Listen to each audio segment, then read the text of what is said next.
In today's video, I'm going to teach you how to change financial year in Zoho Books. We'll walk through exactly where this setting lives, what it does, and a few practical notes so you can make the change with confidence. By the end, you'll know how to align your books with the reporting period your business actually follows. Start by opening Zoho Books and signing in so you land on the dashboard.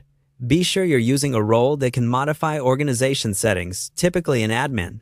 If your account has multiple organizations, glance at the top of the app and confirm you've selected the correct one, because the financial year setting applies to each organization separately. Next, look to the top bar and click the settings icon, the small gear.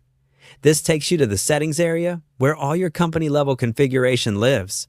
If you're on a smaller screen, the gear might be tucked into a menu. It's still the same settings shortcut. From the settings page, choose Profile.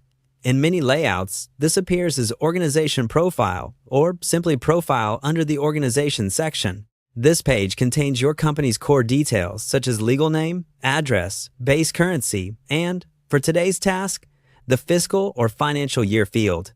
On the Profile page, scroll down until you see Fiscal Year or Financial Year. Open the drop-down and select the option that reflects when your financial year begins. In most regions, this is set by local regulations or your internal policy, for example, starting in January, April, July, or another month. Picking the correct start month ensures that your reports, budgets, and comparisons roll up into the right periods. A quick clarification: changing the financial year updates how Zoho Books organizes reporting periods. It doesn't alter the original dates on past transactions, but it can change how those transactions are grouped in reports and how comparisons display across periods. Once you've chosen the correct fiscal year, click Save. Wait for the confirmation so you know the update is applied. If the Save option is disabled or you don't see the fiscal year field, double-check your permissions and verify you're editing the active organization profile. After saving, return to the dashboard, and if you'd like to confirm, open a report such as Profit and Loss to see that the period selectors now follow your chosen financial year.